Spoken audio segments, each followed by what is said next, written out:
Pivot, c'est la révolution XL, donc raison numéro 4, c'est la mise à jour effet un clic. Alors, effet un clic, et pourquoi mise à jour? La mise à jour, c'est souvent le travail qu'on va réaliser, la plupart des cas, tous les mois, toutes les semaines, en fonction des fréquences de mise à jour de nos données et des périodicités de nos reporting aux statistiques. Et donc, sous Excel, assez régulièrement, la mise à jour, mettons mensuelle, représente un travail qui est souvent assez important. Alors, bien sûr, dans certains cas, ça a été quand même automatisé avec des macros, mais tout le monde ne maîtrise pas les macros, ou le langage VBA. Et qui dit mise à jour dit souvent copier-coller de données déjà, importer des données, des copier-coller de formules, s'assurer que on n'abîme pas les cellules, les formules, qu'on n'a rien oublié. Beaucoup de tableaux sont souvent répartis dans X onglets, donc lorsqu'on rajoute une famille, une sous-famille, est-ce que la structure de tous mes onglets, que des fois je consolide, est bien toujours uniforme pour que tout se passe bien? Donc il y a souvent plein de raisons, et selon la façon dont on s'y est pris pour concevoir son tableau, si on ne maîtrise pas certaines formules pour créer des zones dynamiques, le travail de mise à jour peut être assez long. Il doit être assez souvent réalisé par une personne très compétente en Excel et qui connaît l'ensemble des tableaux, parce que souvent les tableaux Excel ont évolué dans le temps. Et là aussi, lorsqu'on fait certaines mises à jour, il faut être sûr de ne rien oublier, tout se rappeler. Donc c'est souvent une phase assez complexe, 2 risque d'erreur, 3 gourmand en temps, donc en argent, et 4 qui ne peut pas être forcément délégué à n'importe qui. Donc là, on va voir qu'avec, justement, l'effet un clic, la mise à jour de tableau réalisé avec Power Pivot se passe de façon très très simplement. Donc pareil, action. Nous allons donc rentrer dans la phase démonstration. Donc, pour rappel, pour ceux qui n'ont pas vu les épisodes précédents, j'ai donc un modèle Power Pivot. C'est une société qui vend des fruits et des légumes. Ma table principale, c'est la table ligne facture, où chaque ligne correspond à une ligne d'une facture. Il peut y avoir plusieurs lignes par facture, avec donc un produit vendu à un client, un prix de vente, une quantité vendue, des prix d'achat. Voilà. J'ai quand même 72 000 lignes dans cette table. Et après, j'ai mes différentes tables d'analyse. Donc, j'ai une table des clients, une table des commerciaux. J'ai 6 commerciaux pour l'instant. La typologie de mes clients. Là aussi, là, ils sont 4 franchises, supermarchés, hypermarchés classés. J'ai des produits. Ces produits sont rattachés à une sous-famille qui est elle-même rattachée à une famille. Et DILDAT, c'est la table calendrier pour faire mes analyses temporelles. Voilà. J'ai créé, si je retourne ici dans Power Pivot, champ calculé, gérer les champs calculés, j'ai créé un certain nombre de mesures donc, pour effectuer les calculs. Donc pour rappel, comme le nom l'indique, Total CA me calcule le total de mon chiffre d'affaires. Total CA PREC me calcule le total chiffre d'affaires, puisqu'il reprend Total CA pour la même période que l'année précédente. Donc ça, c'est le fameux langage DAX qu'on a un petit peu abordé dans la raison numéro 3. Voilà. J'ai ici le calcul de l'écart, pareil, où je fais donc la différence tout simplement de mon total chiffre d'affaires moins le total chiffre d'affaires de l'année précédente, et l'écart en pourcentage. Donc j'ai ces mesures, et à partir de ces mesures, qui sont, je rappelle, dynamiques, on a vu en raison numéro 3, on a déjà donc créé un certain nombre de tableaux d'analyse. Donc ici j'ai un premier tableau d'analyse où j'ai mes commerciaux, 2 années de chiffre d'affaires, et ici le total du chiffre d'affaires.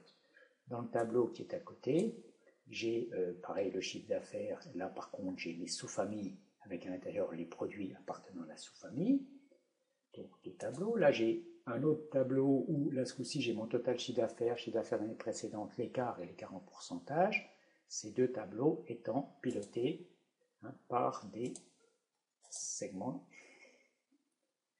Et ici, un autre tableau où apparaît juste l'écart en pourcentage avec une typologie de clients et pour une typologie, les clients appartenants. Donc on voit que j'ai 3-4 onglets avec donc différents tableaux croisés dynamiques.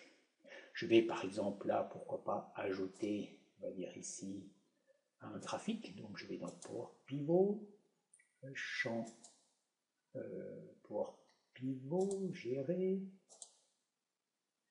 un graphique croisé dynamique, feuille de calcul existante, on va le mettre, et on va mettre là le tableau par exemple, ok.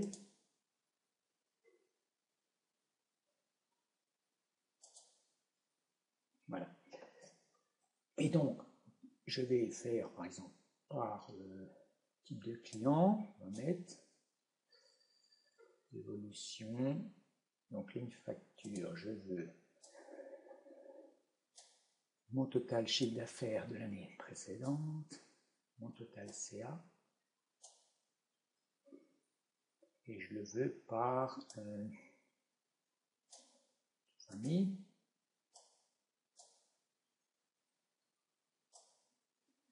Voilà par exemple l'évolution, donc bon, peut-être pas. Et bien sûr, alors là pour l'instant, on va ajouter une mention sur le temps, puisque pour pouvoir calculer les précédentes, il faut bien qu'il ait une date de départ. Je vais prendre l'année. Je vais peut-être là déjà, si je l'ai, non, je ne l'ai pas, donc je vais prendre l'année. Là, j'ajoute un segment. Voilà. Donc maintenant que j'ai sélectionné l'année 2012, effectivement, j'ai des données qui diffèrent, puisque là, il a un point de repère pour calculer son chiffre d'affaires de l'année précédente. Donc là, je vois que je suis sur total chiffre d'affaires de l'année précédente pour les agrumes. On voit que les agrumes, voilà, là je suis ici, et on voit donc les évolutions. Ça, c'est l'année précédente. Ok, donc ça évolue. Si je le veux peut-être comme ça, c'est peut-être plus parlant. Comme ça, on voit l'évolution. Donc on voit qu'on est en progression, un petit peu légumes secs, un petit peu quand même. Voilà. Donc ici, j'ai un graphique. Et plutôt que de le mettre par sous-famille, je vais le faire par exemple par commercial. Donc, je mets le nom du commercial. Donc, on voit le côté dynamique de mes formules. Instantanément, j'ai donc, on voit que voilà, mes commerciaux sont quand même à peu près tous en progression. Lucarno, peut-être un peu plus. En valeur absolue de sûr, en pourcentage. Voilà, donc là, j'ai donc des tableaux, un graphique, dans plusieurs onglets. Donc arrive, mettons je suis en fin de mois maintenant, et je vais faire donc ma phase de mise à jour. Donc pour ça, comme je vous l'ai dit, mes données proviennent ici d'une base de données Access, donc qui correspond en fait à mon modèle d'enregistrement, donc mon système, on va dire OLTP, d'enregistrement de mes factures. Donc là, je n'ai pas d'application proprement dit de PGE ou de programme ERP pour gérer mes factures. Donc je vais simuler. Donc ce que je vais faire, je vais aller directement dans Access et je vais faire un certain nombre de modifications. Ces modifications, on pourrait dire, correspondant à ce qui s'est passé pendant la période en cours. Donc, on va faire plusieurs petites modifications. Par exemple, on va partir du principe qu'on a recruté un commercial. Je vais rajouter un nouveau commercial. C'est, comment dire, Élise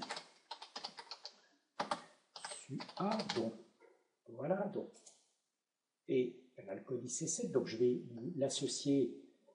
Je vais donner quelques clients. On va dire que maintenant, elle s'occupe, par exemple, de donc, Dol, ses frais, on va lui en mettre 3 clients. Donc, on va dire que maintenant, il s'occupe de ces 3 clients. Les 4, on va être généreux. Voilà, 4 clients. On va peut-être les mettre ici. Voilà. On va en mettre un cinquième et un sixième. Donc voilà. Donc, Élise, elle a récupéré 6 clients. Alors, autre modif, j'ai certains produits. Donc ici j'ai le type donc bio standard. Donc certains produits sont d'une qualité, on va dire, bio un petit peu supérieure. Donc on veut dissocier des bio, entre guillemets, plus de bio standard. Donc je fais quelques corrections. Donc là j'en ai fait 3. Voilà. Et puis je vais aller sur mes lignes facture.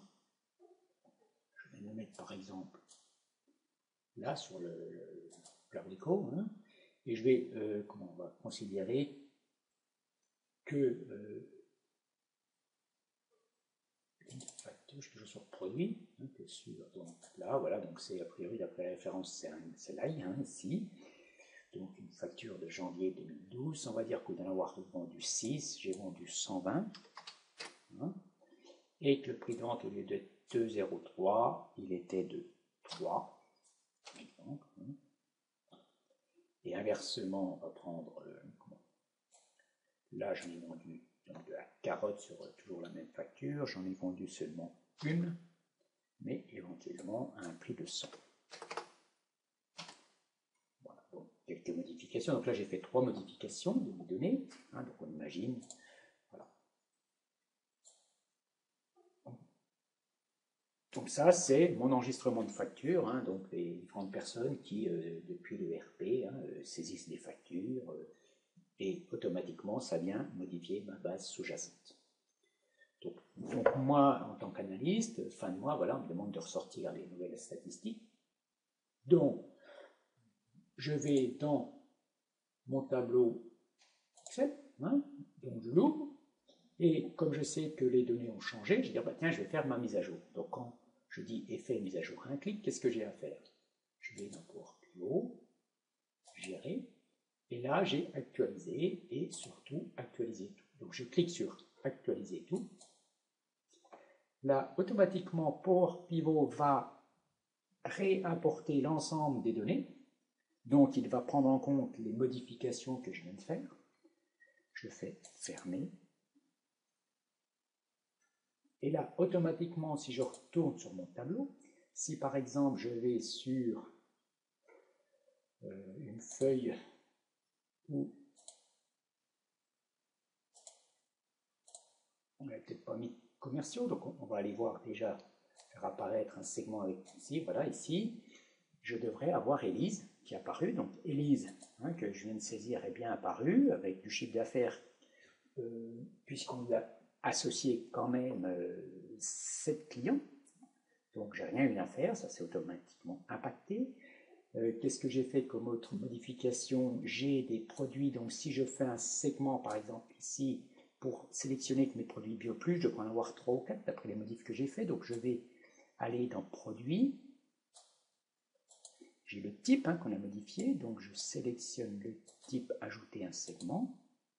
J'ai bien bio plus qui est apparu. Et si ici je clique sur bio plus,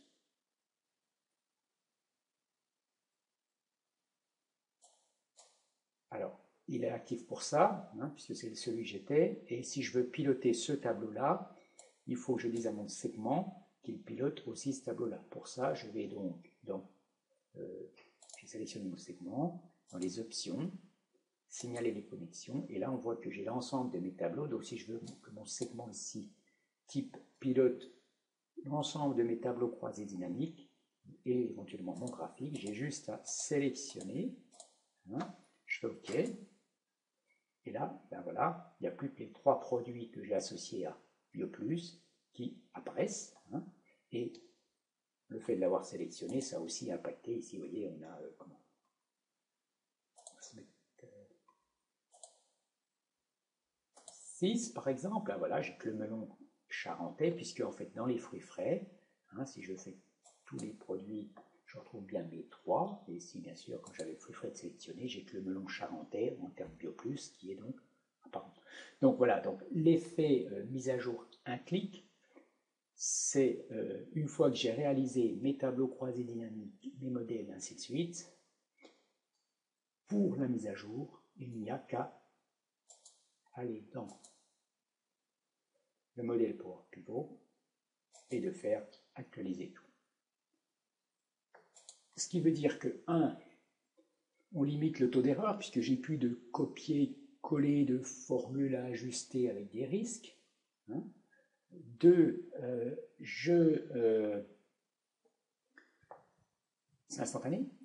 C'est une manipulation qui est très simple, donc qui peut être déléguée à n'importe quel utilisateur. Donc on n'est plus dépendant d'une compétence pointue pour la mise à jour. Donc vaut mieux, donc cette compétence pointue, n'ayant plus à passer du temps sur la mise à jour, pourra se focaliser sur de la valeur ajoutée, donc sur la création de nouveaux modèles, de nouveaux tableaux, plutôt que de passer pas mal de temps sur la mise à jour.